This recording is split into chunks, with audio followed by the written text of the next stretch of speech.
which one's the best crypto asset? Well, Bitcoin's the best crypto asset. Okay. What's the second best? There is no second best. There's no second best crypto asset. There's a crypto asset. It's called Bitcoin, right? Right? There's no second best. Okay. But take all your money, buy Bitcoin. Then take all your time, figure out how to borrow more money to buy more Bitcoin. Then take all your time and figure out what you can sell to buy Bitcoin.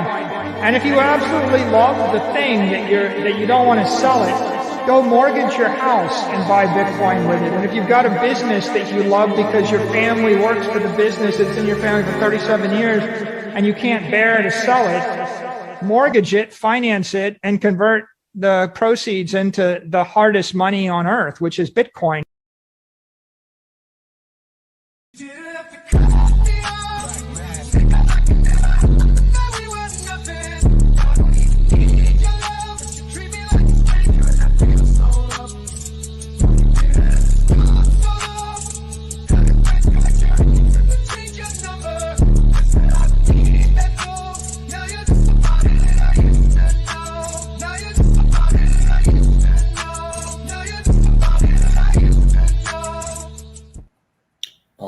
Good morning, good afternoon, good evening, and good night here from Las Vegas, Nevada. Hope you all are doing well and having a good day wherever you may be. We're here for episode number 681 of the Cultivate Crypto Show. We're going to be talking with our friend RH Max. We'll be calling him Max today. Thanks for enunciating it there. Yes. Yeah, the maximalist. There is no second best. Yes, just refer to me as RH Maxi, and I hate everything else. And every toxic thing you can think about RH Maxi, just think of me as this entire conversation. That'll be a good context for what we're going to talk about today. Beautiful, beautiful. So we're going to be talking about how the PulseChain ecosystem will evolve, and we're going to be taking a look at the maximalist coins, but we're not going to limit ourselves just to that. We'll also get into other quality projects that we see being built here on PulseChain. I think some that you guys will be familiar with, some that you have probably sacrificed for, and then maybe some projects that you guys haven't really heard of or looked into too much before. And then we're going to kind of broaden a little bit out of the PulseChain ecosystem and be like, okay, what's been happening with L1s in different parts of crypto history, and then how can we see Hex and PulseChain kind of take a page out of crypto history and continue to improve upon it. So lots of interesting stuff there today. But besides being Hex and PulseChain maximalist, what's your deal? Because I jumped on your channel back in, I believe it was November, and we had a good conversation there. But I think this is your first time on my channel, so welcome. And if you could let everybody know a little bit about who you are and what you do, that'd be great. Yeah, man. I of course I was joking before. I actually had a conversation about this recently on Twitter about the different flavors. I think there's different flavors of RH Maxis, and I love them all. And the people aren't as well, of course. But I think I've always said I'm an RH Maxi for his ideals, and his products are just a natural extension of that. So it's like I still like a lot of ecosystem projects. I just think that this is when I find the best hamburger, I don't look around. Next time I want a hamburger, I don't like, oh, let's go try a new place that has a worse hamburger. No, I want that one. So I found the RH ecosystem. I think it's the greatest one in existence. I'm glad it's expanded. I'm glad that the people are building such amazing products on it. Richard's been shouting them out too, as well. He's definitely been evolving himself in that way. So I started as that. Came across Richard 2017. I'm so glad I did. Honestly, one of the best things that ever happened to me. Trying to find a mentor in crypto. I just got into crypto at the time. And, I was at a party and had a Monero guy, friend of mine. He was like, hey, have you heard of Richard Hart? He's this guy doing all this stuff. I'm like, oh. He's like, yeah, he also said, Ethereum's got all that attack surface, all this stuff. And I'm like, really? I don't think there's much wrong with that. So, funny enough, I kind of started watching him, started hearing him talk about stuff. I never did agree with him on the Ethereum attacks. I'm like, yeah, because it's smart contracts. It's a totally different network, has all this stuff. RH himself evolved as well. When he wanted to launch his own token, he saw that at the time, the greatest network on earth was the place to do it. And yeah, man, after that, it was just kind of like, hey, this guy is awesome. Oh, he's going to launch a coin. Oh, it's CFD token. Oh, Bitcoin Hex. Oh, Hex. And then, I've went through the whole history with that. Watched every stream I could from him, learned from him, love his books, Scivive, Fix the World, all this stuff too. So yeah, pretty deep. He's a pretty awesome guy. Not a god, not a deity, but man, I think he's going to do some great stuff in the world. And I love longevity, another one of his ideals. I'm excited to see him hopefully take all this money in crypto that he may or may not have. Rumored to be a billionaire genius guy, and hopefully save us in the real world as well one day. Whether some people believe in it, some people don't. But I think, hey man, been in technology for a long time, and professionally working in big tech and all that. And there's all these advances we can make. We just can fund them well enough. Some of this just kind of feels like common sense at a certain point. So it's not all science fiction. So yeah. I think, man, that's why I'm in this game. That Hex mints millionaires. Hex brings people together for healthy habits, and PulseChain hopefully be the icing on the cake as far as tying everything together, giving us a network to thrive on. Yeah, and my opinion for kind of the purpose of PulseChain here, just in general, is to actually evolve Hex itself, right? Because Richard Hart was touting Hex originally as like a fully finished product and everything, and as the community built out, there was a lot of speculation that could take place, a lot of price chart movement, and we did get the 10,000x that he said we were going to get, which really convinced me that he's actually setting out to do what he says he's going to do, and he actually executes on this.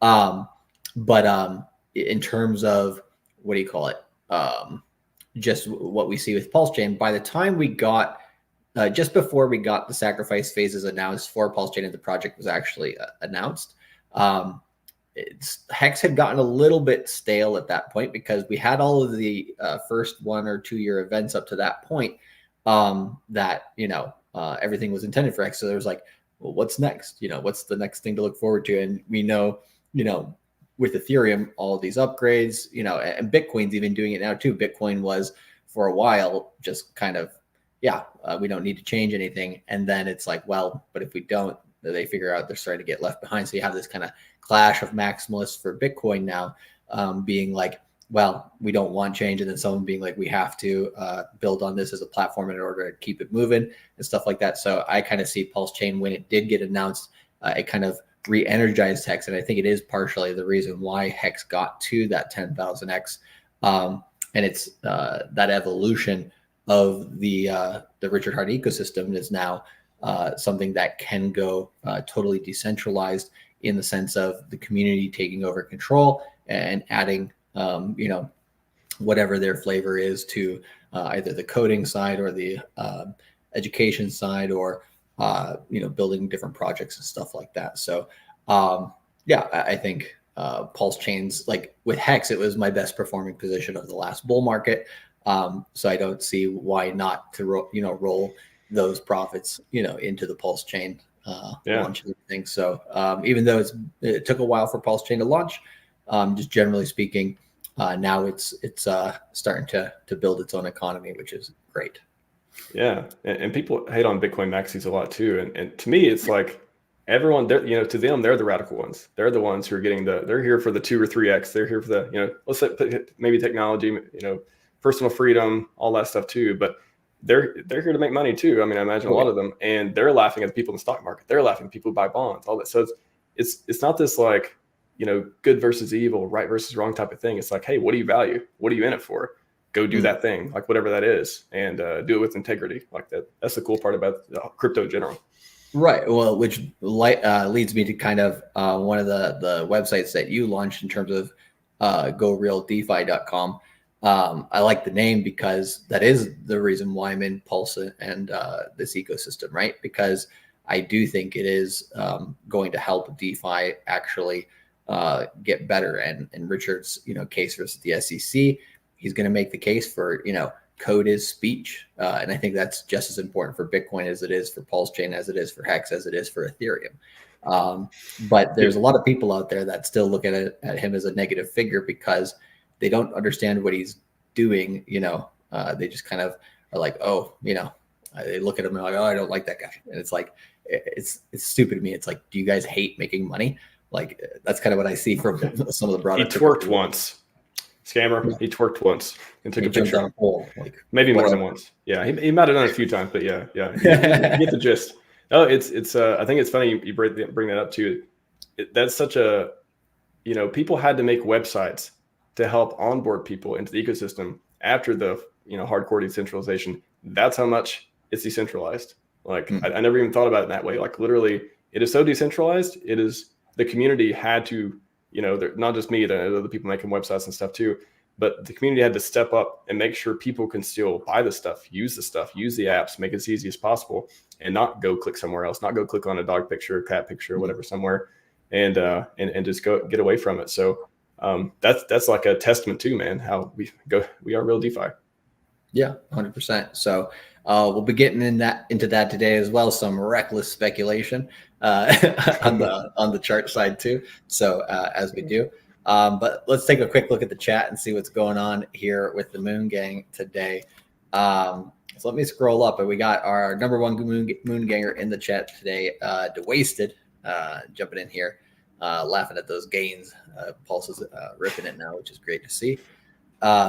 And we got Centurion 54X, a close second, says, let's go one more day to get into the course. That is 100% correct. We have the deadline for the Crypto Mindset course Q1 on Sunday at midnight Pacific Standard Time. So only on this channel, only this stream, plus Moon Gang tomorrow evening. We got these two left, and then we rug. So we'll be off of YouTube for pretty much the entire month of February. But let's see what else is in the chat here. So Alberto says Michael Saylor Maxi. I love it. I haven't heard of that flavor Maxi yet. That's pretty funny. Yeah, there we go. Funkmaster X says Saturday cocktails and streams. Good to see. Come on, so second last day before we won't hear Charlie's Ricola voice anymore for a month. Yeah, I better get into the goddamn course. Let's see here. We got Cryptoad83 saying, if you're not in the course, get in or have fun being poor. That's the way it is. Nice. So we got Pulse Coin saying, exciting times for our beloved network. Good stuff. I'm just going to see if there's any other relevance in here. I think it's mostly greetings. But damn. All right. It's good to see these guys in the chat. Resolute at Coast with the 20 Australian, it looks like, says 2 great educators in the Hex and Pulse chain ecosystem. One Maxi, one not. Both incredibly valuable. Cheers, fellows. One wants some reckless speculation. CST to $1. How dare you? How dare you make that prediction? Hey, I like it. So let's see here. I mean, we hope so, right? We hope it doesn't go below $1. Yeah. You can take the other side of that too. They're doing a great job over there. Shout out to Resolute and Stoic and all those guys. Yeah, it's a good system there, and we'll be talking about that here a little bit today, Johnny. And there, just a little teaser, there might be some specific tutorials that we put into the course for that as well. Johnny KS says, Charlie making the rounds. Good to see you in here, buddy. And let's see. Nice. We got Timothy Harris also saying, I signed up on Friday for the course. Looking forward to it. Appreciate you, sir. Let's see here. We got Mike Jones saying, I'm in. When does the first class start again? It starts on Friday, February 9th at 10 p.m. Eastern Standard Time. What do you call it? In the links channel, we will post the schedule there because I don't think we've done that yet. And then also, you guys got your first pre-recorded webinars in there already. And we got Johnny saying, did you guys get to meet up with Ben Armstrong during the layover in Vegas? We reached out to him, hadn't been able to get schedules or anything. And we've been streaming quite a lot. I think yesterday I streamed from 3 p.m. to 10 p.m. basically straight. We jumped on Matty Allen's channel as well. So yeah, I've been doing a lot of work. But no, we'll be connecting with him. We met him over at the Bitcoin conference last year, and very down-to-earth guy, like despite what you might see on YouTube. Like, he's very personable. We met him in Crypto Crow and talked to them for like an hour or two. And yeah, very good guy. Yeah, so I came across him, Crypto Banter, saw him there in Miami as well. Yeah, really that's cool where I met you for the first time. Yeah, that's right. Yeah, we were at the dinner. Mm-hmm. Awesome. So let's see here. Black Label X that says, I like being poor, eating bugs, and not owning anything, so I will not be in the course. I love it, man. And we got Art Suave saying, Moon Gang Max, baby. I love it. Somebody should take that handle on Twitter. So yeah, let's get into Bitcoin, Ethereum, and then we'll look at the macro market, and then we'll take a look at PulseChain as well, and kind of see where we're at. Do a little speculative stuff, and then we'll get into the evolution of PulseChain here. So let me quickly throw this up here on the screen.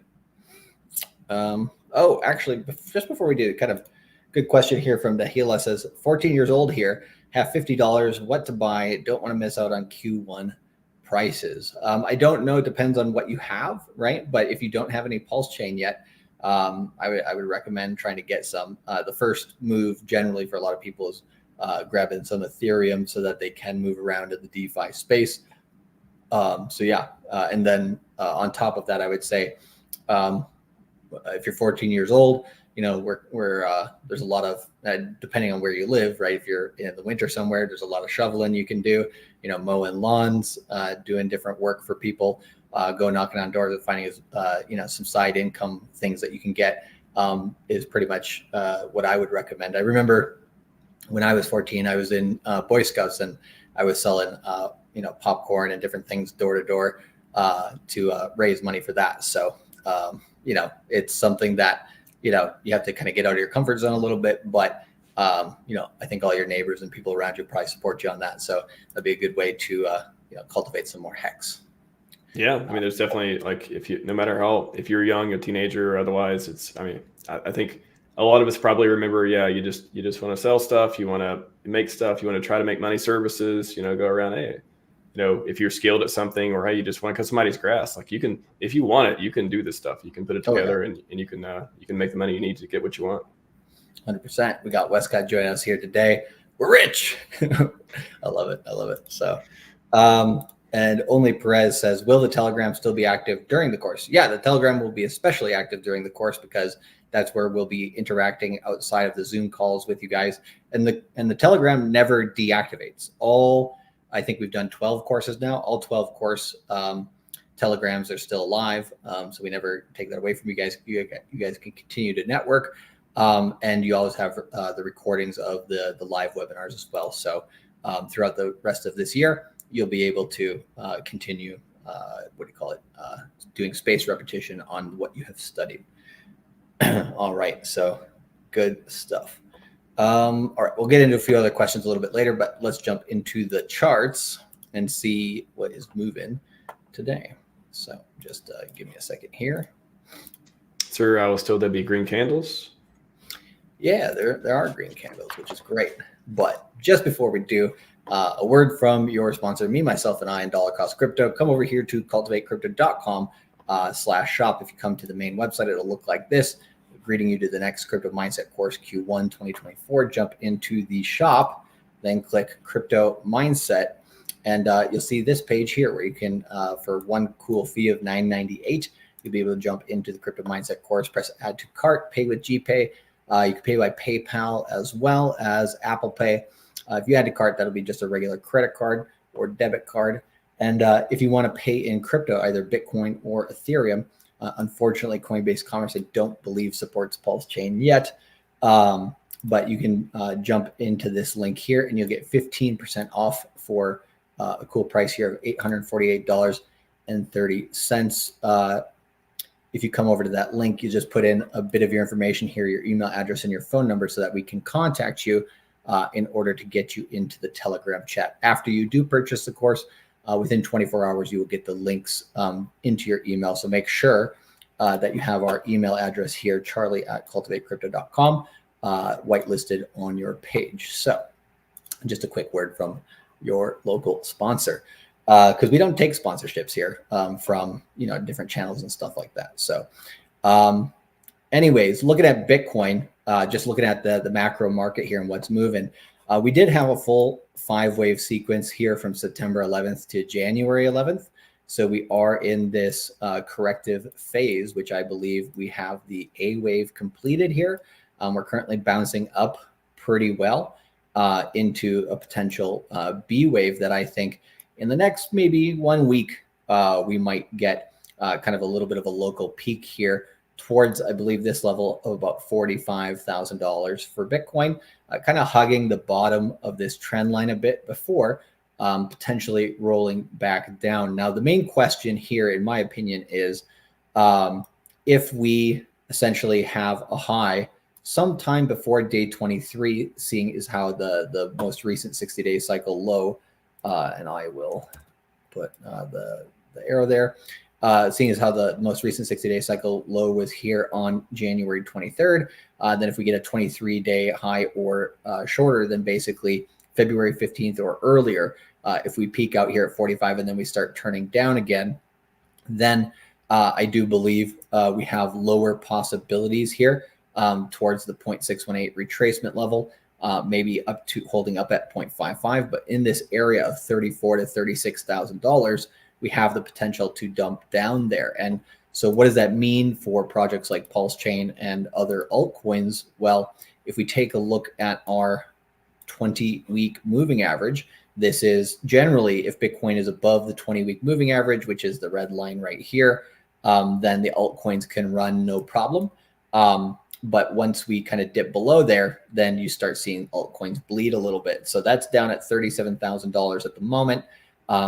If you give it a couple of weeks here, that should be closer to $38,000, $39,000 or so. So if we dump down below that area into mid to end of February, then we could see those lower areas. But if we hold up in price for Bitcoin, mainly above $42,000, if we stay just kind of between this $42,000 to $46,000 range, all the way until about February 19th or later, that would be more of like a neutral 60-day cycle peak. And then the C wave here would probably be matching more close to that A wave around this $38,000 to $39,000 mark, which then if you're looking at that 20-week moving average, Bitcoin wouldn't go much below there. So the altcoins would hold up potentially better going into that early to mid-March period. So that's what we're looking at on the macro market for Bitcoin.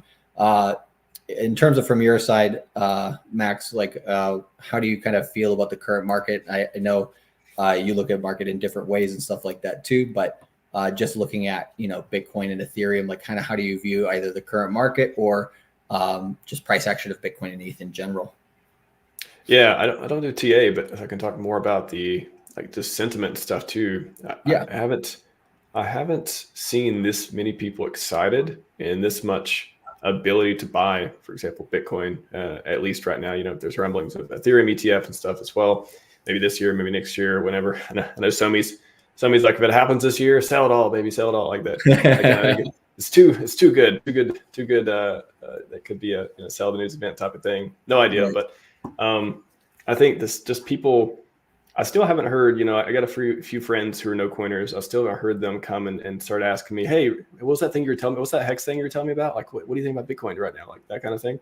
I haven't seen people close to me start clamoring about it yet. But I think the ETFs, again, the whole idea, right? The dream of the ETFs is if everyone just puts 1%, just 1% of their portfolio, that's trillions of dollars into Bitcoin and all that. And then once they come into Bitcoin, they'll look around and they'll see all the other things that are cheaper and, early and all that stuff too. So that's one of the big unknowns is that in theory, that sounds like something that could happen. How long will it take? Will there be speed bumps along the way?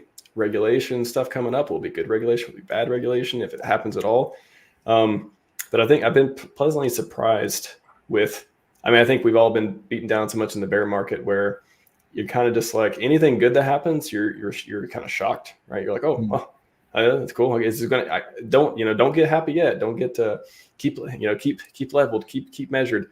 You don't want to get too excited. You don't want to get the hopium up. But then if it happens over and over and over, and especially, in our neck, as far as PulseChain and Hex and stuff goes, you see benevolent whales coming back. You see, God whales back on Twitter. You see, other whales buying and bridging and all this stuff. Those are, whoever's tying that into like the broader markets. If there were a plan, if there were some sort of, way for glory in the ecosystem and smart people were calling the shots, maybe they see something in the macro. Like maybe that's like an indirect sort of like wink of, hey, what I call it the other day is like a test pump or like a warning shot kind of thing. Hey, things are looking all right. Maybe we're good. Maybe we're green for a while. Yeah. And that's a very interesting point too, because if you look at the peak on Bitcoin here being January 11th, the day after, or pretty much the day of the ETFs and everything, and then we come over here and we look on PulseChain, right? We look at January 7th into that time of about January 11th. We had started a good move here on 3 days of going up from 4 zeros and a 5 to about 4 zeros and an 8, kind of chilled out a little bit. And then we continued there when the rest of the market was kind of pulling back a little bit here. And yeah, I agree 100% because around, I think wasn't it on, I think January 11th that Richard Hart also announced that he had the different lawyers to like build his case against the SEC and January stuff like that. 6th. Okay, so it was a 6. So it was right at the beginning of this whole pump then. Okay, perfect. So I think the timing on that was close. So it front ran the ETF announcement by a little bit. And I think that's smart too, because as people maybe take some profits here from Bitcoin or Ethereum, right, and then roll that into PulseChain as the news gets bullish, I think when we're looking from a whale perspective, that makes a hell of a lot of sense. And then it just solidifies these lows here and then these secondary lows here as most likely, in my opinion, the absolute lows for PulseChain in its entire history, which, if you know that and okay, well, how far have we moved from those lows thus far, right? We've only moved about 3x from those lows. So if we're going to do, anywhere from a 50x to a 1000x to a 10,000x or whatever, we're freaking early as hell. Like if I were to do some perspective, right? Let's go to Ethereum and let's go way, way back.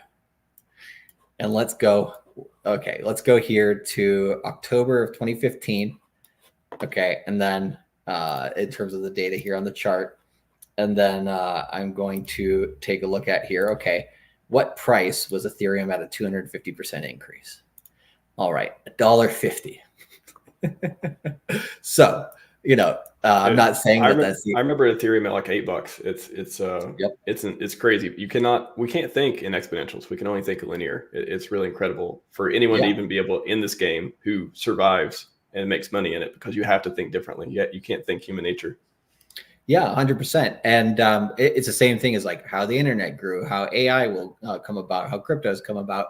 And then also with quantum computing and stuff like this, it's all the same. Like people are like, oh, AI just kind of popped off in the last year. Well, where do you think it'll be in 10 years, right? It's going to be, invasive into the rest of society. It's already changing the world a lot. And I think crypto is the exact same way. And yeah, I think the earliest that I had heard about Ethereum was around $30.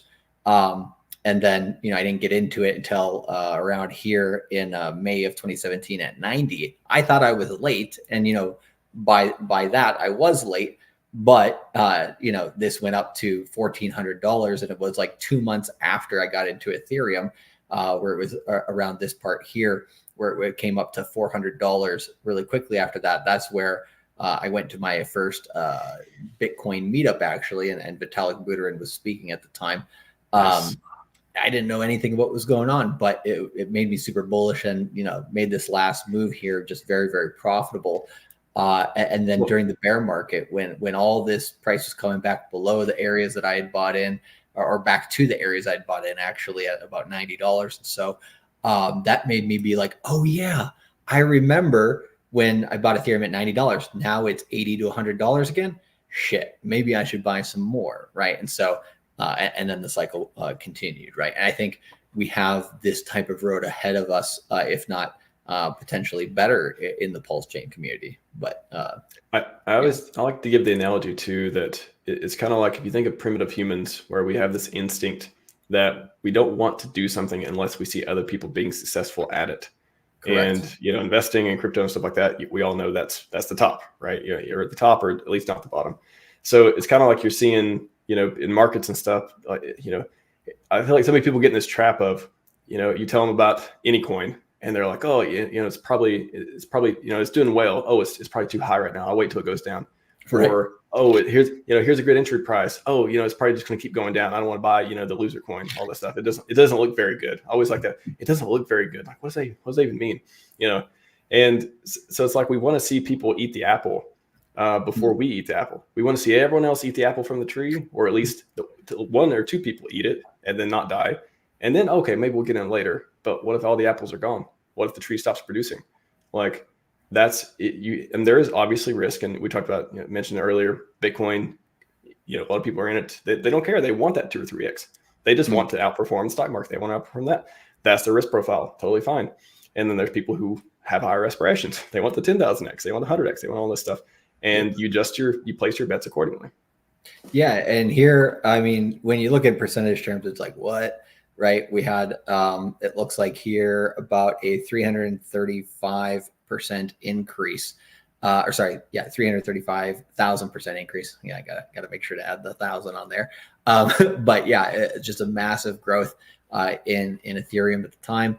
A lot of other layer ones tend to do anywhere between 500x from their lows to highs in their first bull market to potentially up to like a 2,000x is what we've seen before. So I mean, what are your kind of not necessarily predictions, but maybe at this moment kind of guesses in terms of what PulseChain could either realistically do or ideally do based on what you're seeing?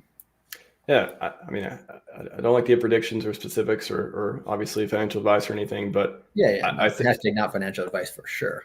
Yeah, I think that the way I look at it is, I don't see a ceiling. I don't see the price god. There's no price god with a gavel up there. No, you can't go like Richard said it before. There's the price is too high. The market cap is too much. Especially if you look at OA versus not OA supply and all that stuff. And I think that's a big thing people get shocked at, especially I think I saw recently GoPulse by default, it used to be OA included, I think. And now it's by default OA not included. And you got to click a button to include it. And I was always thinking when I saw that, I wonder if we had it OA included the entire time and people saw, Hex or PulseChain was like 5 billion already. They're, a lot of people are like, oh, that's just, I'm not early. I'm not going to touch that thing. And I wonder like how many people are going to be surprised if that was going to be like a hidden pump middle and stuff too. But now I think by default it's off, and now people can see, hey, again, if you got to be cool with the OA, you got to understand all this stuff. But if you are and you believe they're benevolent, well, they're not going to sell, or that their mission is all the things they've done before have not been to hurt the price, that type of stuff. Then you can factor that into your model, and you can say, okay, I'm okay with that. Now let's look at the market cap. Okay, it's much lower. Okay, there's this huge community. There's stakers are up, active wallets are up, rich stables are up, sentiment is up, engagement is up, volume is up. Why wouldn't, what's going to bring it down? Again, knock on wood, there's the SEC FUD and all that stuff too. Looks like, when Richard came out swinging with 11 lawyers, his team of hopefully bodybuilder brains in the industry, something about Elon Musk, I can't remember, being represented by one of them at some point. I think. Oh, really? I didn't know that. That's crazy. Yeah, I heard something. I mean, don't quote me on that. I thought I heard something about that. I'm sure we'll find out more through time. I'm sure somebody will start doing portfolios. Oh, this is Richard's awesome team, that kind of thing. Yeah. But I don't see Moon Gang Crypto put out like the Money pictures. Gang, I'm sorry, Money Gang Crypto. He put out pictures of each lawyer that was representing him there, and like a little bit about their backgrounds. I thought that was pretty useful. Definitely, yeah. Money Gang has a lot of good infographics and stuff. Yeah, shout out to him. I just don't, the way I look at it, I just don't see, like, outside of imaginary horribles, I don't see it, like, what's going to make people say, hey, this thing, one of which out of the two, one of which is barely over SAC price. The other is significantly under SAC price still, it's down 50% PulseX instead of being down 80 and 90% like it was before. Like what is, and you have all these people behind it. We talked, Sami talks about the 160 or so content creators, 70 streamers, approximately, something like that. Like, what is the downside here? It feels like to me, I treat it as such a asymmetric, opportunity. Yep. Like, what is, it's the downside is truly limited, right? Because, well, let's say, for me, when I first got into Ethereum, I was thinking the same thing, right? Like when I got into Ethereum, like literally, right there, right? When I was getting in, I was like, well, what is the worst thing that can happen? It could go to zero, and the $1,000 that I put into it could turn into nothing. Well, have I seen $1,000 go away before? Sure. But at that time, it was a significant amount of capital for me. I was working and making a lot of money, but then money came in, money came out, pretty quickly. And so being able to save, more than $5,000 at any given time was actually a challenge at that particular point in time. And when I saw that first $1,000 go to $4,000, even though I was willing for that 1,000 to go to zero, that's what got me freaking hooked on the market. I was like, holy shit, I have never seen anything move that fast. I've never seen that type of opportunity before. So that's what really motivated me to learn this space. And I think, if you look at that same kind of grain of salt here, which is, yeah, maybe it goes back down to the lows it had. Maybe it does go to zero. And if we look at the price now, if you were to buy and you go down to the first price here on the chart, that's about an 80% decrease. How many times have we seen that in crypto? Like all the freaking time. But what's the risk there versus, like you said, if we just go to new all-time highs and then we have no ceiling after that, then we have about a little bit more than a double, almost a 2x, or sorry, almost a 3x here, 138% increase just to get to previous all-time highs. And once you pass there, we know things go parabolic. And like you said, a lot of people have a hard time understanding that exponential growth, because then, from there you can rocket up and very quickly from where we're at, you can get to about a 10x from here. And all of a sudden it's 10% of a penny. And, some of those prices of a penny or 3 cents for PulseChain at that point, it doesn't sound so crazy, right? Yeah. So. Yeah. I think that it reminds me of last year too, before PulseChain launched. I think a lot of people we remember 2 more weeks. We heard that forever. Somebody made that video. Yeah, we had that for about 2 years. Yeah. Well, somebody made that video. You remember the video where they put it together all the times he said it was close and all that stuff. And it was like this 10-minute video of this dialogue of how many times he said it was 2 weeks away. And it was hilarious. But I remember thinking back then of, of course it didn't do a 10,000x at launch. It didn't do all these numbers. It did like a 2.5, 3x or whatever, depending on your position, size, and whales and all this stuff too. But I remember thinking, I didn't talk about it much either because there's no point. It was just like, this a little annoying, a little frustrating, a little bit, anxiety. This thing's going to launch. Like, have I put all my time, energy, effort? I really believe in this thing, but it's feeling like it's just dragging on forever. And I remember thinking like, because I try to be a first principles thinker. I love this ecosystem, but I'm also like, hey, like I'm real too. I'm like, okay, let's actually think about the risk of this thing and all this stuff too. And I think the best way I explained it, just kind of talking about it, was it's unreasonable. All these things I see, we talked about all the stats and metrics and people and community and code and founder and what he's about and all this stuff in crypto in general. It's unreasonable that this thing wouldn't be successful. And there's no certainty. There's that's the first thing I learned in crypto. There is no certainty. Like something can go to zero, all this stuff, bad stuff can happen. Yeah. But for me, when I think about it, we saw the Sam Bankman-Fried, right? We saw a billionaire basically lose everything. CZ, who thought, I thought CZ was untouchable, man. I was like, Binance, whatever they're doing, like CZ seems like the guy that's, he's going to be around forever, that sort of thing. And they just couldn't stop winning. And, I don't want to turn this into like a FUD forever ecosystem as if nothing happened to Richard either. But this thing I can think of, again, outside of imaginary horribles, nobody would ever expect, black swans and all that stuff, is it is unreasonable for me to expect us not to, do amazing in all the different verticals.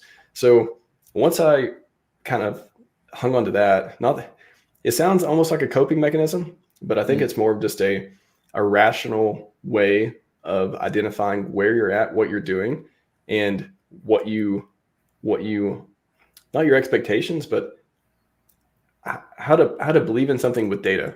It's almost like pointing you, look at the numbers. Stop looking at your emotion. Look at the numbers. And I would see all the numbers. I'd see all the stickers. I'd see all the community. I'd see all the people building. Almost nothing had launched at that point. It was a few projects that had launched, and the coins got copied over and stuff. But we didn't have, all the PH products. We didn't have Mantra. We didn't have, all the stuff. And there's more stuff going to launch this year. But putting the pieces together to get myself out of this, thinking imaginary horribles, getting frustrated that this thing I've been waiting on forever isn't out, all this stuff. was just like, it's unreasonable, it wouldn't succeed. So if I'm a rational person, I'm going to bet on things that are unreasonable, that they wouldn't succeed. Like, why wouldn't I do that? Why wouldn't that give me the confidence to keep going? Yeah, I think, and we're living in a world of abundance here in crypto, in my opinion, where, if you look at, okay, what is the possibility here to the upside? It's in some ways it is limitless. And if we do take a look at Ethereum again here, after that first bull run, people are like, oh, okay, it's dead. It's going back to zero again. And then what did it do? It continued its move. And then what do we think it's going to do from here? Right? It's going to continue that move again. So now that we've seen kind of the road be paved here by Bitcoin, Ethereum, the other L1s, I think we can see definitely PulseChain do the same thing. And one other good thing about the decentralization of PulseChain is that since it was a direct copy of Ethereum from the proof of stake version, if Ethereum were to, at this point, become more centralized, kind of one thing Vitalik was thinking to do was to increase the amount of Ethereum you would need to stake in order to become a pool or a staker yourself. And if that's the case, then obviously, the whales will be the ones more in control of the ecosystem. And if they just do these kind of updates that aren't really with the ethos of crypto overall, there may be more pandering to governments and banks that want to have more control over the crypto market. Then I think that opens up a huge door for PulseChain to be like, hey, well, we're the what it used to be. We're what it was intending to be. We're actually decentralized, and we're building crypto the way it should be. So, and we can take all the updates they get too. All the hey, we want to make gas fees cheaper. PulseChain gas fees just got cheaper. Assuming we take the updates and stuff too. So that's cool on the validator side. It's like, once we have protocol changes, or we talked about what happens if there's a 10x in PulseChain, like all of a sudden it goes from $4,000 to $40,000 to be a validator. If you're going to do a self validator, set up yourself and stuff. Does PulseChain fork, or does everything just go delegated staking, or staking protocol type stuff, which we've heard some people talk about recently as well. So not only taking Ethereum updates, but also the future of PulseChain. If the price goes up so much, good problem to have. People already in. But the people there, I don't know, it's kind of hard to pitch somebody, hey, you want to be a validator? It's only $400K. Definitely, hopefully at that point, if, protocol, it could always be a protocol change, assuming the validators all wanted it, accepted all that stuff, to make, instead of 32 million, it could be some other number. It's a consensus mechanism. It is a blockchain, right? If that was a proposal and by the devs and the validators agreed, because we're 50K decentralized now. That could be something, or hopefully we have a trusted place or a few trusted places to do delegated or do like pooled staking type stuff. Right. So more people can participate and continue to grow the network without being, a rich person. Yeah. And speaking of validating, right, we talked about this a little bit before the stream. You said, by the way, here is Richard RHMax's YouTube channel. If you come over here, make sure you're subscribed. You've done a bunch of videos on essentially validating, and of course a lot of other subjects as well. Is that right? A lot of hostage videos for pulsepetition.org. Yep. I don't know if you saw the first one I made all the way to the right. I forget who it was. I can't remember the name on Twitter, but they did this parody of it where they put Richard with a gun, and he was like, all right, say the words, tell him to go to Pulse Petition. It was amazing. I've been just speaking of like my work and stuff I do in the community. That's one, I've been trying to support that a lot too. I remember, I think Coffee first came on the show a month or two ago, and there was like 30 signatures at the time. Just rolled out. He hadn't talked about it much either. And then once we got to 10K and 20K, I was like, guys, I thought we were going to stop at like 1,000 or 10,000. I didn't expect all this stuff. We should be close to 44K now on pulsepetition.org.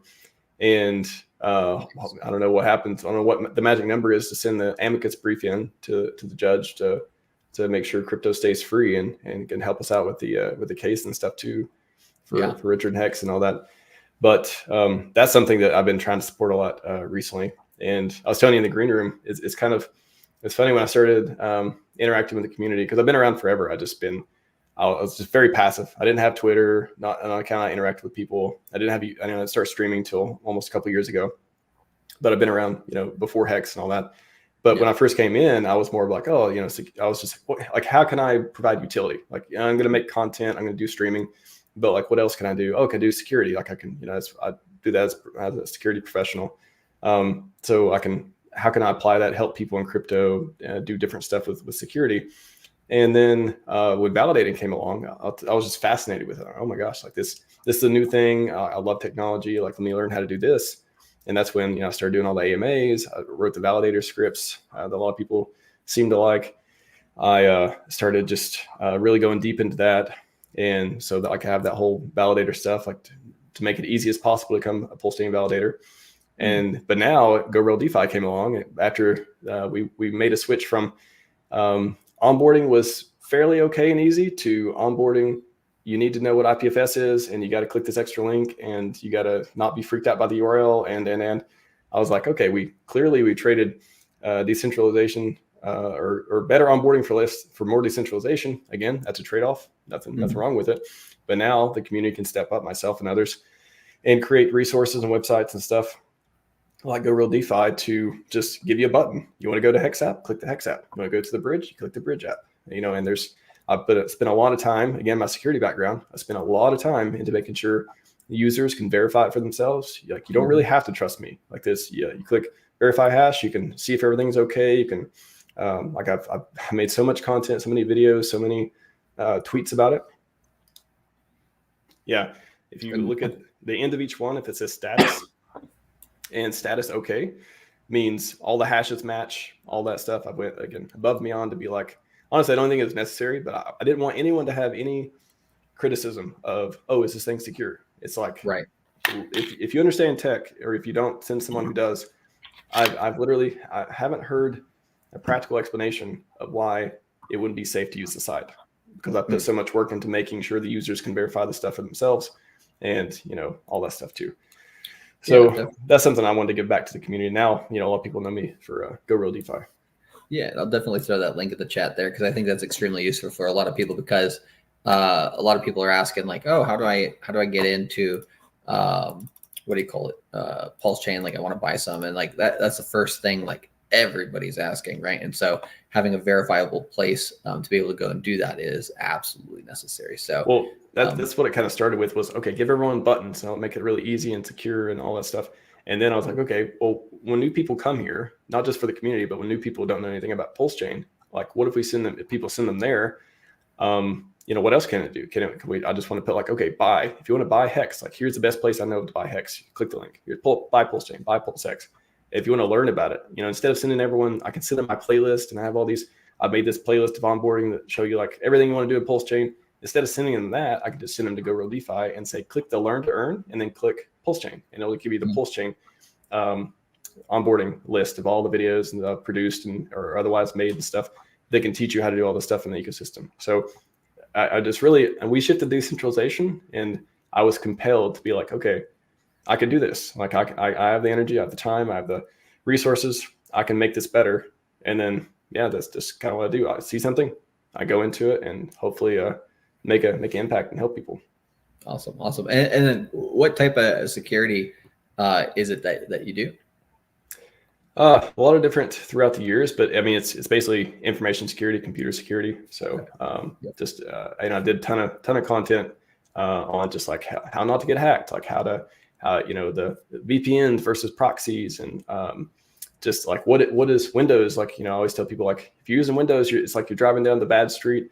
People are trying to knock on your windows. You don't know if you're safe. You don't want to play in the playground there. But if you're using Mac or Linux, you're like, oh, it's cool. Like, you drive down a nice neighborhood. There's a guard there, and he like high fives you, and then everyone's playing with their kids outside. It's great.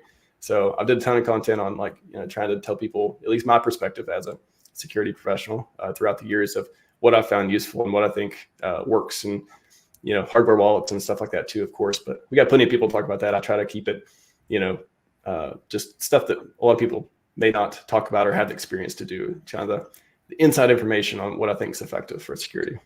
Yeah, that's one of the things that we've promoted everybody in the Moon Gang to do, is like, think creatively about your background, right? For me, I was a corporate recruiter, so helping people to change their jobs, basically internationally. And then also at the same time, I was an English teacher when I first went to Japan.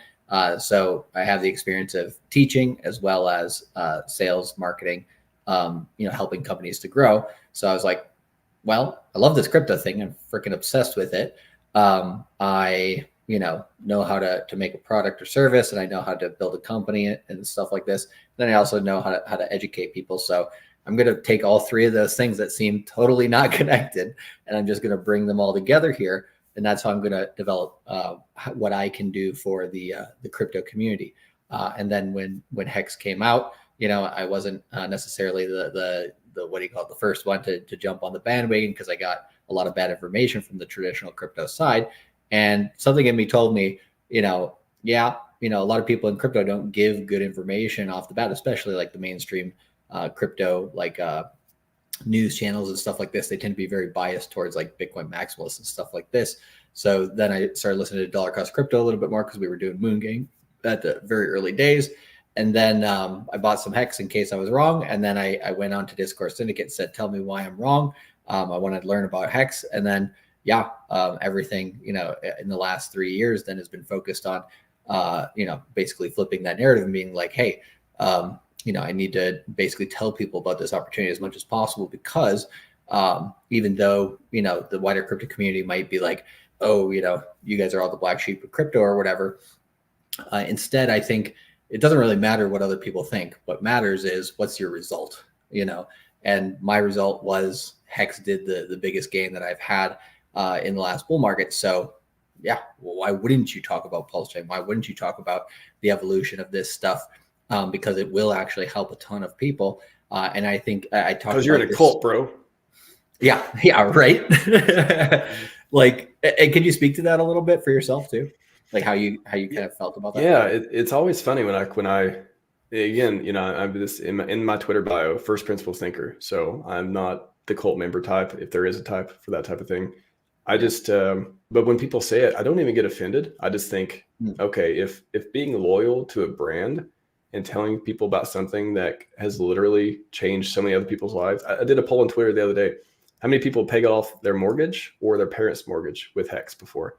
And right. I can't remember. I think I had like maybe 1,000 or so answers. And it turned out, was it that? Maybe less. Anyways, but at least it was like 30 or 35 people. I remember that. I can't remember the number.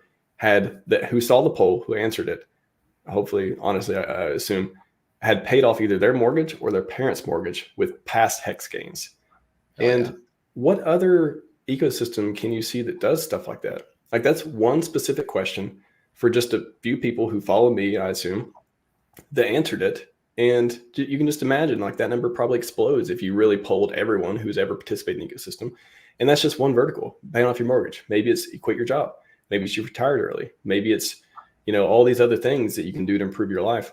So, and every time somebody's like, oh, it's just a cult, a worshiping type of thing or whatever it is, it's like, no, I found something I think is amazing. And I think it could be even better if I participate. And I don't let the FUD get to me. I don't, I still hear other people talk about, still hear other perspectives. I acknowledge them. It just, let's talk about people that, talking about Richard and stuff. I don't agree with everything he says.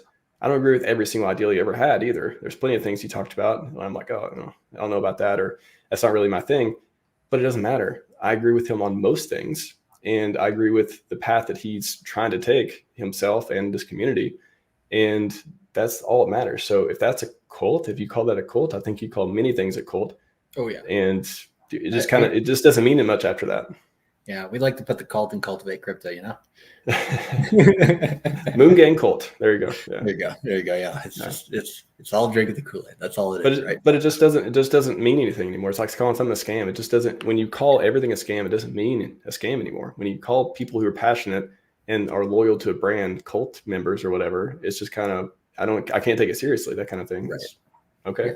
Yeah, maybe you'll join us one day and figure out it'll change your life too. I hope so. Hurt him, not convert him. I'm totally on board with that. Yeah, definitely. Or sorry, don't hurt him, convert him.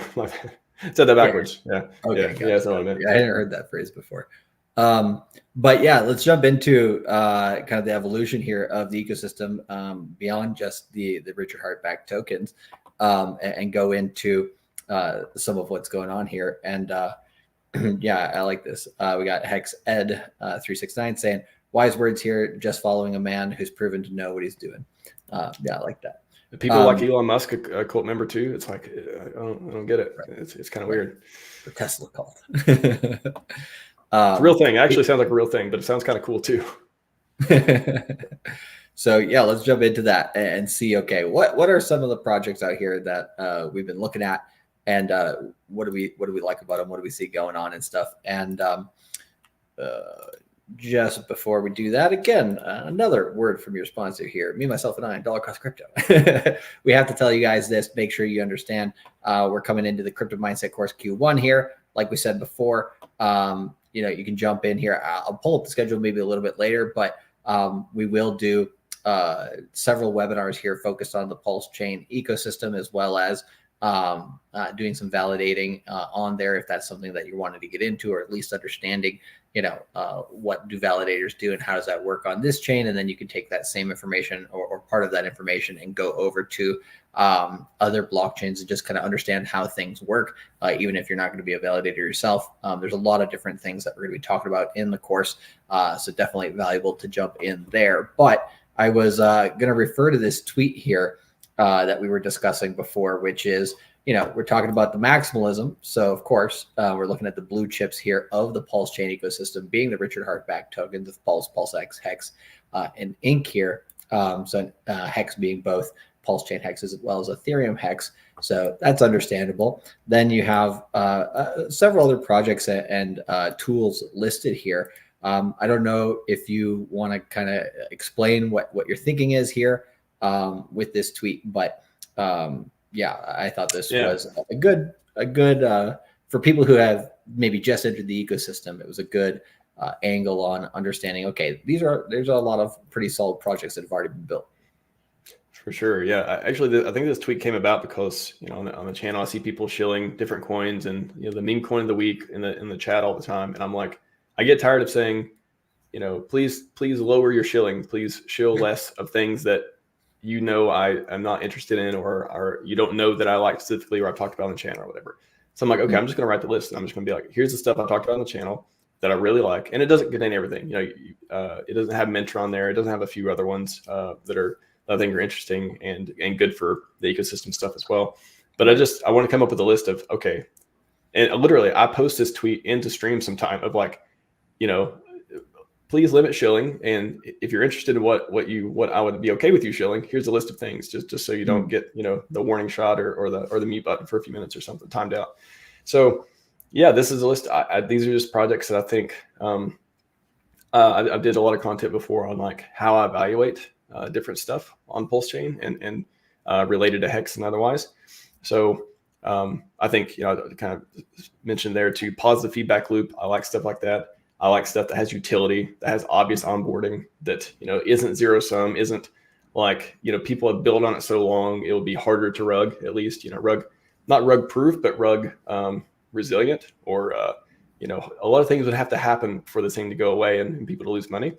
And then bringing value. I think TVL is a thing I've been focused on a lot the past few months after PulseChain launched, just seeing these protocols give people a reason to play healthy games and give them a reason to not sell and lock up their coins, lock up the blue chips or otherwise, into protocols that will help make the network have value. Like that's what like the bridge, all the PH products, all the stuff that's minting stablecoins, all this stuff. If you want to be on the top list of all these rankings, whether we can't control CoinMarketCap or CoinGecko, whatever they're going to do, what they're going to do. But if you want to go beyond DeFi Llama and you want PulseChain to be near the top for TVL, like we need protocols to lock up coins. We can't just rely on the price and stuff. And of course, there's a positive feedback loop for that too. You get more stuff locked up, the less they can sell, and maybe that reduces pressure, all that stuff too. But yeah, this is just kind of a short list of things that I think are interesting, that I think, anything go to zero, but these seem like the ones that I believe are going to be good for PulseChain. It's not just, everything listed here, I believe contributes to the ecosystem. It's not, right. There's nothing against meme coins. Some people love them. Some people hate them. They're just less interesting to me. Nothing against NFTs. Some people love them, hate them. They're just not as interesting to me as things that build up TVL. and help people, again, play healthy games and get into an ecosystem, lock up their coins, earn yield, delay gratification, all the ideals, all the ethos that came from Hex and, was built through PulseChain. So, a lot of these, have tokens and otherwise. Some of these don't. Some of them are just like GoPulse. GoPulse is like the site the richer to shield the most. It's kind of crazy. Like the community site the richer is told people to go to the most, I think. So you can just see the obvious value that a lot of these things bring. Hex Scout has been amazing. Hexfire has like some of the best, most deep value charts I've ever seen before. You got wallets, you got internet money. Pitius, of course, is like the DEX aggregator a lot of people like to use. There's also Omnis from Tetra. So Tetra is a platform that hasn't, the second from Bob, that hasn't launched yet, there's like three pieces of it. The first piece is launched, the DEX aggregator. So it's currently doing the PulseX pulls and stuff. And then the secret sauce, I did a bunch of content and tweets and stuff on Tetra, but essentially you can automate different DeFi strategies. So I think the ability to automate different strategies and making money more efficient, but also automating volume for PulseChain. I mean, if you're a PulseChain validator, you want more volume, you want more people using the network, you want more, of all that stuff, because that could mean more fees for you. That could mean, just a lot of different tips and all that stuff too. And of course, it's good for the chain in general. So, is there anything in here that you think is particularly interesting that you really like? Yeah, I mean, I like it all, and I like the idea here of saying essentially that hey, we want to lock more stuff up. We want basically to kind of maximize what we can do in terms of price in the ecosystem, because I mean, we're in it for the tech, right? So we want to see this price chart continue to go up and to the right here, and so that's I think a nice direct way to do it. The way that I kind of see. I think the NFTs are going to be one that takes longer to kind of evolve here in this community. It's not necessarily like the first building block that you need in a layer one in order to attract people or lock up supply, because I think there are some applications or some versions of things where you need areas which will attract new builders and new people. So that's kind of how I see the NFT world being built on PulseChain. With something like Mintra, I think would be a very good platform that's here in the very early days that's going to do stuff with that. But we see like volume. I think it's also NFTs right now in terms of understanding of them from a perspective of anybody in crypto. I think a lot of people in crypto don't even understand NFTs fully, especially the Bitcoin maximalists, because they're like, we don't want any of this on our chain, right? We don't want this junk. But if we go a few years down the line, I truly believe that in this bull market, or in the last bull market, we saw NFTs kind of in their vaporware ICO phase, which we had with altcoins in 2017. But then one cycle after 2017 and 2021, we saw layer ones come about and actually have success here. And I think that's what will happen in this bull market with NFTs, where a lot of people have written them off, but then we see creative use cases for them, such as, people who do music have already been using NFTs to, basically share, what are those called? Like copyright rights and stuff like that. So that way, if they get royalties or whatever, they can pay royalties to a larger group of people automatically through NFT form. I think Rihanna actually before the Super Bowl last year had taken one of her songs, I forget which one, and had made an NFT project for that. And everybody who bought one after the Super Bowl, they were going to be able to get paid royalties on that song over, in perpetuity over time. So she kind of, crowdsourced, some money for now for herself in order to, basically share her music and ownership of that music more in a decentralized way with her community.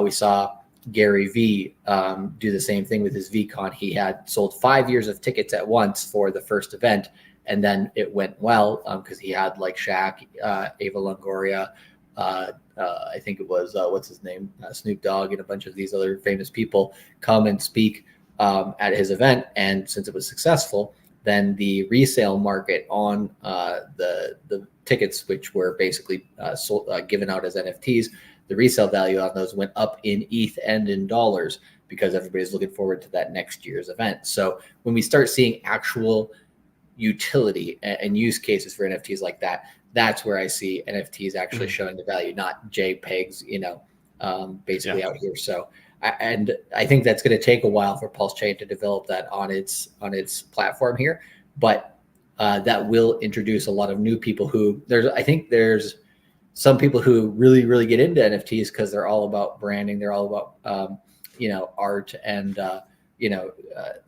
building communities in that way. And some of them don't really understand or jive with the financial side of altcoins and that side of the market. So it also introduces a different demographic of people into the space. So I think getting not only areas where you can lock up coins, but getting areas where you can use these parts of the ecosystem to go out there and reach out to new people who may have never heard of PulseChain, I think is absolutely vital. And I mean, that's what me and DCC focus on mostly, is the 99% of people who are not in crypto, who will be in crypto, are not in crypto yet.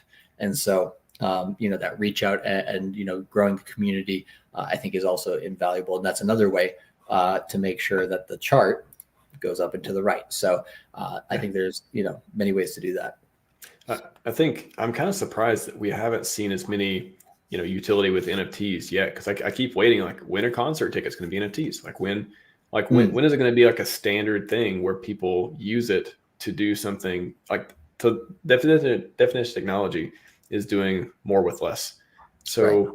Where's the tech with NFTs? Like that's what I'm like, when they actually, other than we have HSIs, I guess I do like NFTs a little bit, like HSIs, that sort of thing. But there's these use cases that seem like they're always just around the corner. And I'm like, okay, what, like, why are they coming? Watts is another example, like yield bearing NFTs, sign me up. Like that's an instrument I like, those kind of things. But right now it's just so much about speculation on monkey JPEGs. I'm like, it's hard for me to be interested in that particular sector. Well, and that's where it requires builders, right? And that's the hard part, is because I think a lot of people, since they truly don't understand the NFT technology yet and what those use cases are, they have a hard time imagining creative use cases for it. And so they don't go out there and build it. But I think it is the people that can kind of see down the road a little bit that will be like, oh, how can I make a financialized NFT like a Watsa here that can actually benefit people over time? So I think it's just going to take, Sorry, say DeFi. I was going to say DeFi King's comment: NFTs best benefits are adding losses to your gains, tax write-offs and stuff. Nice. Yeah. I mean, I want them to be better. I want them to. I really. There's so much potential there. I just think I think it's just to speculate again with meme coins. I did like a long form post on why I'm not interested. For the most part, I'm not really interested in meme coins either, because you take Hex staking away from Hex. What is Hex? Pretty much a meme coin. There's no utility after that. It's ideal. You can stake it, earn yield, delay gratification. You don't need to, avoid trading, avoid losing your money over time because you locked it up, all that stuff. So if you remove the utility of any coin, for the most part, it becomes a meme coin, and then you're just speculating. So I'm not saying there's anything wrong with it, and I'm glad people exist to love it. And again, I can have these two positions. I can say I'm not interested in certain sectors of crypto, but I'm glad they exist, and I'm glad they bring people in, especially their ecosystem. I can hold those two things, and I think they complement each other. Yeah, definitely. And with meme coins, right, it does get people interested. You bring in people from the market, but it does attract, in my opinion, more kind of like a locust type, somebody who'll come in for a short period of time, make a lot of money, leave, run with the bag, and you don't add any necessary benefit to the ecosystem. So it'll take some time to kind of introduce new people to the ecosystem, and there's going to be a lot of different ways to do that. Let's see here. There was one or two other things that I wanted to jump into, I guess, in terms of like maybe one particular project, if you wanted to talk about something that maybe you would like to highlight that maybe you haven't heard too many people discussing out there in this community, or maybe something that is well known that you just think maybe people haven't seen from a certain light or something. But what's kind of like one of the more interesting projects out there to you that's either being built or not built yet? I think, good question. It doesn't have to be like, oh, okay, this is Richard RHMax's stamp of approval, and we're going to hold him to it or anything. Nothing like that. Just just one example of something that you're looking at, maybe even in passing. I mean, I would say that the coin that I think the least people know about or interested in, honestly, is Tetra. Of the ones that there's really only a handful, as you saw in the post. There's only a handful of, I mean, I guess there's more than a handful, maybe 2 handfuls, whatever. Of coins that I really pay attention to in the ecosystem.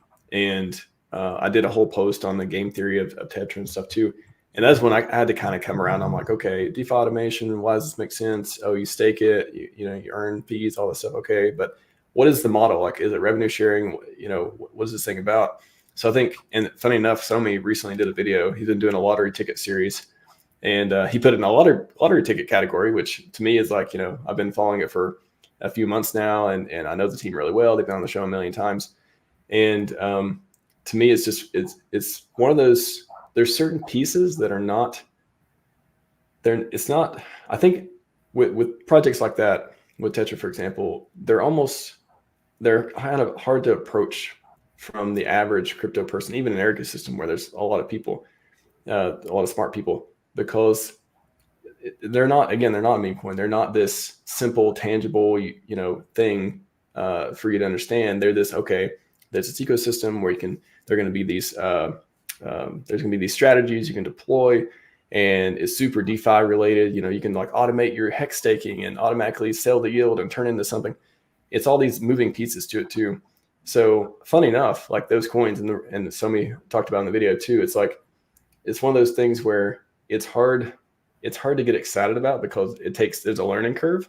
Right. But once or at least for me, once I understood it, I was like, wow, this is, if they're able to pull this off, not only will it be super good for PulseChain for volume and stuff there, but it'll be extremely good for other protocols where the strategies are deployed, because all of a sudden, instead of you manually clicking all these buttons to do liquid loan stuff and Power City stuff, or all the PH products or hex staking, or your yield farming on PulseX when you're doing your ink farms and earning ink and all that stuff, instead of you having to click 10 buttons to enter, exit, take your yield, swap to a different pool, all that stuff, you're able to say, okay, here's the strategy. I want to deploy the strategy. You fund your wallet, you put all the stuff in there. And then instead of you having to be around and, I got to click the button at a certain time, I got to pull it out, the market's down, whatever, it'll automate all of these different features for you. And then it's kind of like this passive, I like to think of it as this passive income, because when you stack, to use the platform, I'll talk just a couple minutes of like just the mechanics real quick. That's why I asked the question. I want to hear about this. Yeah. Just to set the stage, it's like, you don't need the token to use the platform, but if you stake the token, it's like a revenue sharing model where you get paid from the fees created using the platform. To use the platform, I think you pay in stablecoins or PLS, one of those, and then you deploy strategies. And again, it handles all the moving pieces for you. So you're not clicking on the buttons and doing it at ineffective times. It's just like an efficient way of either trading or yield farming or whatever you can automate, which is pretty much endless as far as that goes.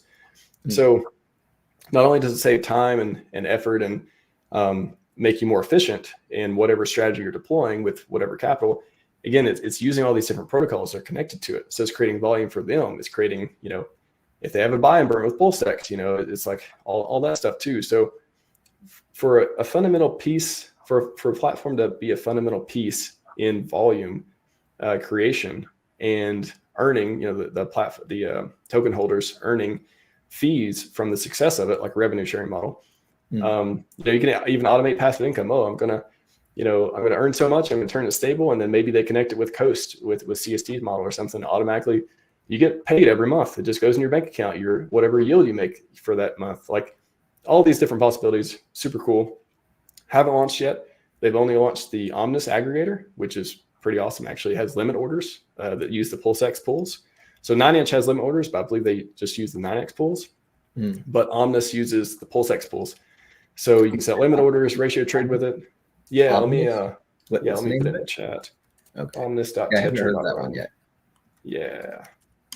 If you want to do limit orders, it's like the only place that uses the PulseX pools. I think it's pretty cool. Okay. So I'll put it in the private chat. Omnis.tetra. Oh, I see. Okay. So limit orders, they're going to do like compound limit orders, which are going to be like this really cool thing to automatically buy, sell at a certain price. So that's the site can't be reached. It's not Tetra. Oh, sorry, Tetra.run. Omnis.tetra.run. Always get it mixed up.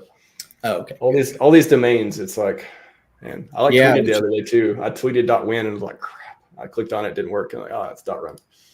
Yeah, gotcha. So Omnis says it. I'll just mention it to the guys here, and then we'll show it a little bit later. But OMNIS. Yeah. So it's that I think that's phase one. And then phase two is like you're able to deploy strategies, again, fund your wallet, do whatever you want to do, you know, trading, staking, yield farming, whatever, in an automated way. And then there'll also be a way to write your own strategy and deploy it. And I think there's going to be like a community portal where people can like upvote different strategies. So, you know, you're using like a legit one that's been, you know, stamped or whatever too. But I say all that to say, like, those kind of things that take a while to understand, and you may get an epiphany when you come across them, like, well, again, if they pull it off, these teams got to, you know, I think they're putting in plenty of work for it, and I hope they do. But if you're able to pull off protocols like that for a new L1, and just not only support the L1, but support all the other projects that strategies are written for, man, like, sky's the limit as far as that goes. I like that. And who's behind Tetra? Like, who are the creators? And so Neil for T-Shares is one of the is on the team. Stu, I think it's Stewman5555, I believe, on Twitter. If you go to the Twitter is at Tetra Win, TETRA Tetra Win. Yeah, I saw it on your thing, so I can because I wanted to run through their information so that people can kind of find what you're talking about too. So where was it here? And if we come over here, and where was that? Oh no, this was your other one. So where was the tweet one that I had? I think it was here. There we go. So this one here is in terms of there's at Tetra Win. You're right. Yeah, at Tetra Win, and the ticker is Tetra P on Dex Screener and stuff too. If anyone wants to look at a chart or otherwise. Yep. This one here to wrap Pulse, or is there a better liquidity one? That one should have, it's got 500,000 almost, so that should be all right. Hey, chart's not looking terrible. The Somi effect. He recently talked about it, and everyone's like, oh, actually, this does seem like a good idea. Or they're just buying for a lottery ticket, you know, that kind of way he put it either. Hey, but, you know, we'll find out. It looks like the weekly chart. We'll find out next week if it starts coming back down here or not. Yeah. But man, that's the one that I think gets the least amount of attention of the ones that I'm interested in. And like I said, I'm very careful and very, like, I don't like to talk or promote coins that, again, I don't think are helping the blue chips. I want them to help Hex. I want them to help PulseChain or PulseX. I want them to help the entire ecosystem grow in TVL and volume and all this stuff. Those are the ones I'm most interested in. And those are the ones I try to highlight. Again, it's my prerogative. I'm not gonna like every project. People talk to me about projects sometimes. I'm like, I'm not like here to just like show projects. I'm here to be like, what makes this place better? Oh, I think that one does. Like, I got a finite amount of time and energy. I can spend it on the ones I think will really make it better. I'm not going to win them all. I'm not going to get them all either, but hopefully there'll be other people that can scale with that as well. Yeah. And like, as what I'm similar as well. Like, I'm not here to like, be like, hey, this project's the best thing ever. We gotta throw all our money into it or whatever. I'm more of like a coin agnostic, which is like, yeah, I have the coins that I prefer. I have the coins that I like. I have the coins that I want myself to cultivate more crypto on. But I'm always open to hearing the newest thing and, everything that I hear about, I'm always like, okay, I'm not going to think about it super negatively, but I'm going to take it with a grain of salt, do my due diligence, do my research. And that's really what we talk about in the crypto mindset course is like, you don't want to stay in, a bubble in crypto. You want to go out there and kind of see, what's all happening. And so in order to do so, 95% of cryptos will fail and suck and don't outpace Bitcoin or Ethereum or PulseChain or whatever. And you need to, protect your capital in that way. But it doesn't mean you shouldn't be researching them, doesn't mean you shouldn't be looking into them. Sometimes understanding who the founders are is one way to really start being like, okay, do these people have a track record? Does their skills fit what they're trying to do? Stuff like that. And the more that you can do of that, the better. And so I think if anybody who is wanting to research more about the PulseChain ecosystem, talk about coins like this with a larger group of like-minded people, I mean, that's pretty much what we're doing here in the crypto mindset. And if I just wanted to kind of, oh, you want to say something on that? Oh, if you could go to that tweet one more time real quick. Oh, sure. Too many tabs. Yeah. Got a lot of time. I always forget. Oh, your original tweet. Yeah. And then if you go to my page real quick, if you click on my name and then go to highlights, and then highlights. Yeah, and then scroll down just a little bit. Yeah. So that Tetra thread is like what I wrote it a few months ago, but it's like the pieces I put together for it. If anyone's interested or you or otherwise, I would say read that. If you didn't understand what I was talking about a few minutes ago, like read that to kind of get a longer form version of like, okay, here's what I think's interesting about it, and here's why I talk about it, why I like it and stuff. Nice. Yeah, and that spaced repetition is massively important, right? You're like, hey, I just introduced something to you guys that maybe you haven't heard about it. Okay, cool. Where can you do a little bit more research? Well, you got this information here. Then you can use that as a springboard. Then you can, like you said, come over here to their Twitter as well. Go into the Tetra Win website here, right? See what's going on. If you want to take maybe a condom wallet or something that, a brand new wallet or something like that, that you are like, okay, I don't know if I trust this platform yet, but I'm going to, maybe, interact with it and see what it's all about. You can jump in there and look at that. And then this was the Omnis one you were talking about. Yeah. If you click Omnis, it's pretty cool. Actually, just look at the limit. Like the limit orders, if nothing else, like that's like so needed on PulseChain, and everyone's asked for them forever. And when's PulseX going to get them? Well, you have them. I mean, you have them now. Like you have limit orders for the PulseX Pulse. Yeah. Sorry. Yeah, keep going.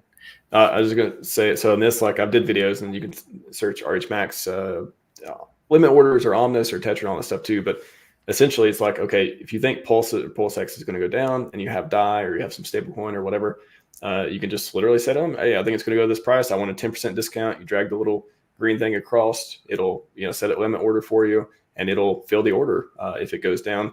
Also ratios, if you're like, oh, I know this particular coin, this particular ratio, if it goes out of that range, you can ratio trade, get more of the coin when it goes out of the range. So it's, some of these are for more advanced users, but it is a sorely needed feature on PulseChain instead of just having to market buy everything all the time. Well, it's sorely needed feature on Ethereum. I mean, they have those on some dexes on Ethereum, but sometimes they work, sometimes they don't. So yeah, I think it's something in crypto that this is just kind of the beginning of DeFi and DEX is becoming, I think more like centralized exchanges in the sense of the tools that you can use will be a lot more detailed than what they used to be. So I also agree with that's needed with Tetra. Like when you put in different, or with Omnis here, when you put in different limit orders, have you had a situation where you had a limit order and the price looked like it came there on the chart but didn't quite fill or anything like that? I haven't had any issues getting them filled, honestly. I'm thinking all the ones that I've set, most of the ones I've set have got filled. It's all, they have their own algorithm and stuff that determines, like, if it needs to hit if there's other people around you, the setting around orders may affect it as well. But I think where it's funny, where it's so early, I don't think it's reached the problem of too many people are setting too many things around the same range type of thing, if that's even a problem that may come up in the future. So I found it very effective, what I've used so far. Yeah, I like that. And so we're talking about the evolution here, right? There's going to be some things that happen on PulseChain that will be like new tools, or maybe sometimes the first time something's tried in crypto. I think, Maddie Allen, we were on his show yesterday. We were talking about time pays me and stuff like this. Another good concept out here that's taking some of the concepts from Hex and PulseChain, bringing them over and adding to them. And different stuff like this. So I really think, the evolution is going to be, in terms of like the historical rhyming of it, is going to be similar to what Ethereum did, what Solana did, what Phantom did, what all these other L1s have done in the last cycle, but then it's not going to be exactly the same. There's going to be some stuff that's different. There's going to be some stuff that's brand new. And then you're going to see other crypto communities be like, oh, I kind of like what's happening on PulseChain there. Some of them will come on over and start, working on multiple chains, but some of them might just in the background quietly start taking a few of these bits of information from stuff on PulseChain and build those tools on other parts of crypto and other L1s. And I think, that is actually good for crypto because, a lot of crypto projects, if they're open source or just the ideas in general of them, are open for the taking, then it will have ripple effects onto the rest of the crypto community. In my opinion, that will be a positive thing. So it just allows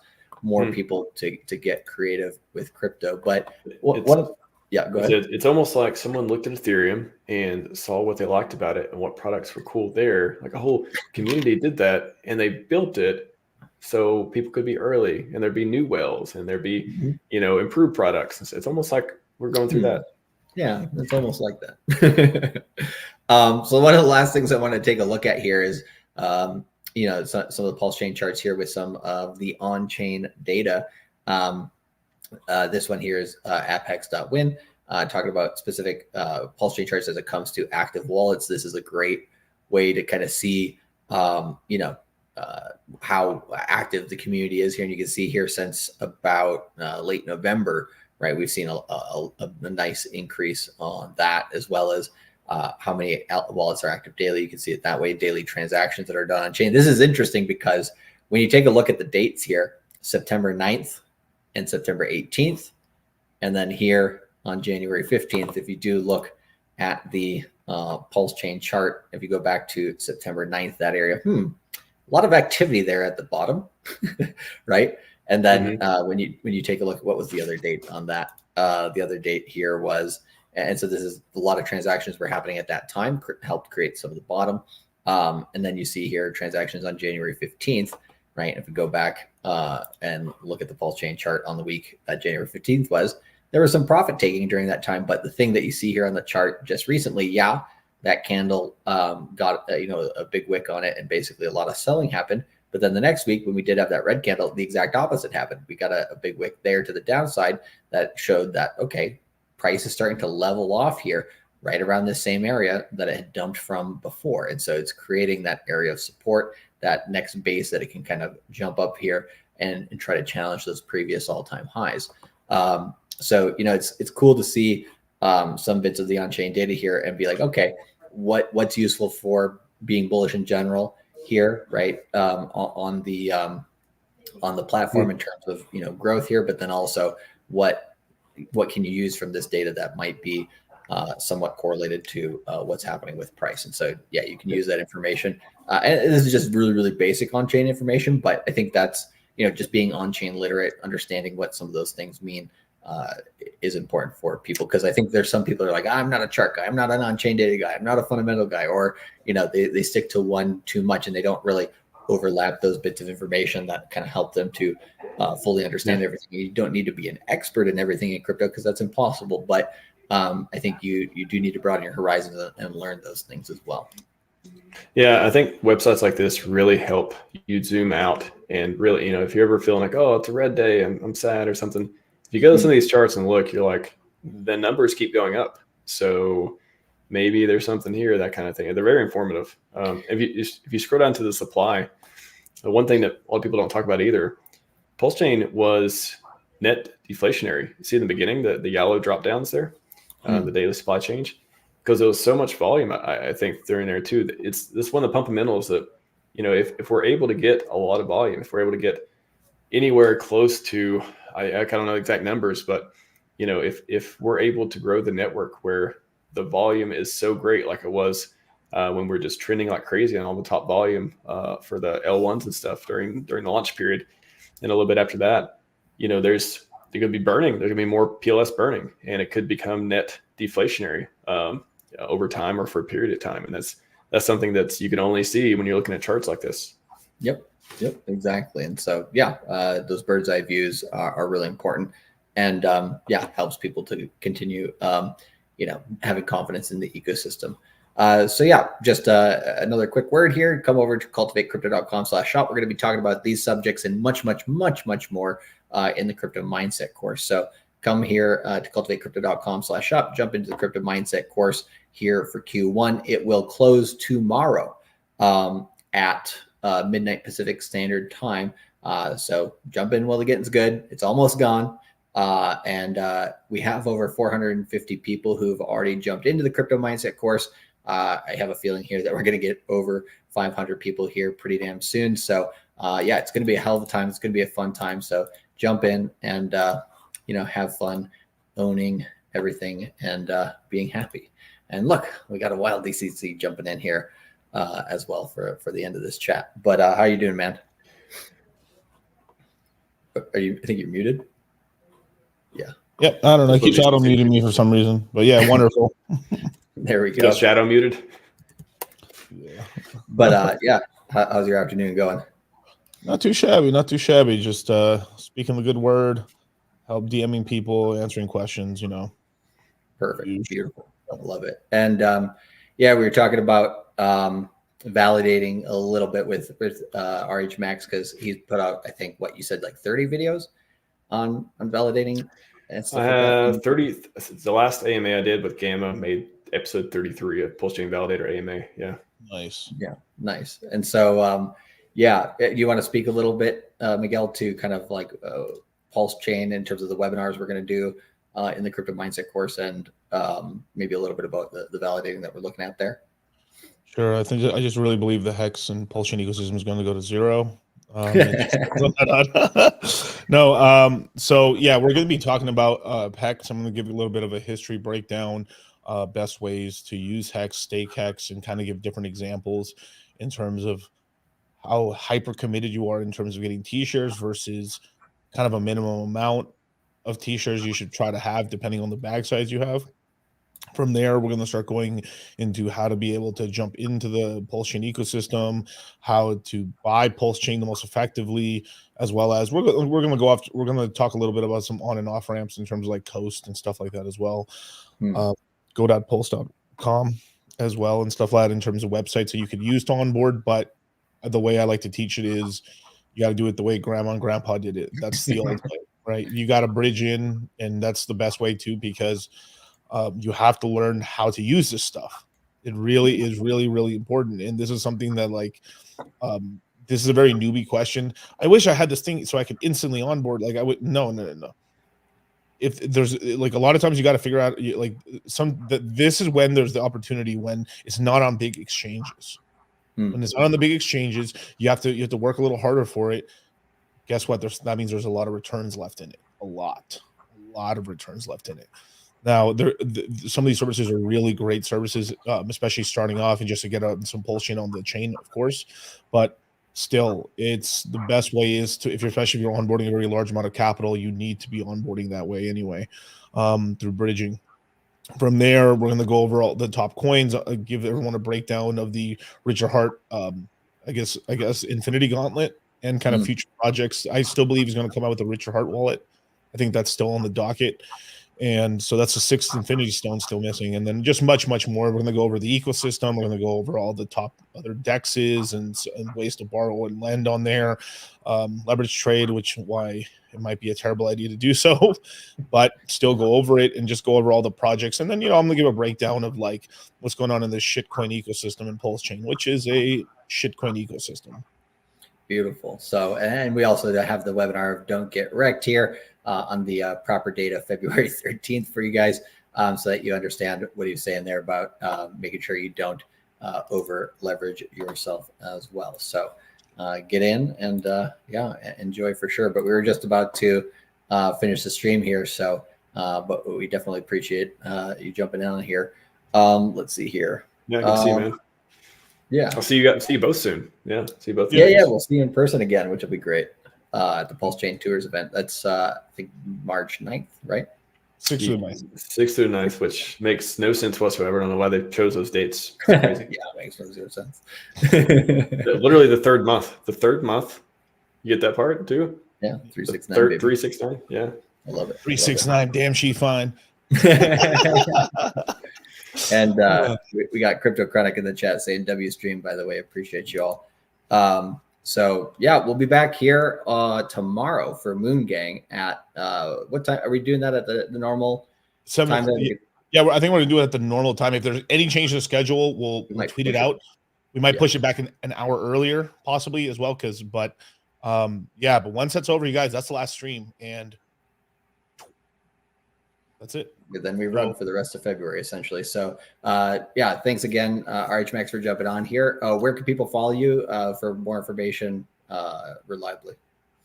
Yeah, at RH Maximalist, just the way it sounds, on Twitter, and at RH Max on YouTube. That's where I got most of my content. RHMax.org. I got the blog there. I do a lot of long form content and otherwise. And then, GoRealDeFi.com. That's what people know for a lot these days, which I think is.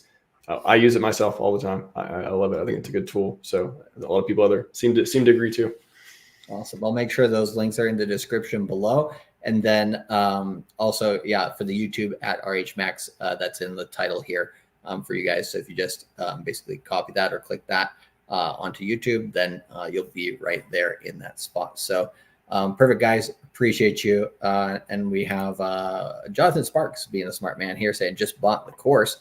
Appreciate you, man. Look forward to having you in there, and look forward to help you out into the PulseChain ecosystem and beyond. So good question here from Mad, says, when's the last day of the course? So we start, so you can take a look at the schedule that I put there just a moment ago. We start on February 9th and we end on February 22nd or 23rd there. So basically the core part of February. So, and then we'll have flash webinars throughout the quarter as well. So again, appreciate you guys for jumping on. We'll be back here tomorrow for Moon Gang. And DC, we're doing a stream tonight, right? We're doing a stream tonight at 8 p.m. Pacific Standard Time. We're going to do the stream, and should be interesting. I'll surprise you guys with the title. It should be funny. There we go. I love it. I love it. So there is no second best. There is no second best. There is no second best. So what are you guys doing? Make sure you hit like, subscribe to this channel. Make sure you're subscribed over to RH Max. Make sure you're subscribed to Dollar Cost Crypto. And we will be back here for Moon Gang tomorrow around that 7 p.m. Pacific Standard Time. So until then, guys, peace. Live long and prosper. We will catch you all again soon. Have a good one. Asset. Well, Bitcoin is the best crypto asset. Okay. What's the second best? There is no second best. There's no second best crypto asset. There's a crypto asset. It's called Bitcoin, right? Right? There's no second best. Okay. But take all your money, buy Bitcoin, then take all your time, figure out how to borrow more money to buy more Bitcoin, then take all your time and figure out what you can sell to buy Bitcoin. And if you absolutely love the thing that you don't want to sell it, go mortgage your house and buy Bitcoin with it. And if you've got a business that you love because your family works for the business, it's in your family for 37 years, and you can't bear to sell it, mortgage it, finance it, and convert the proceeds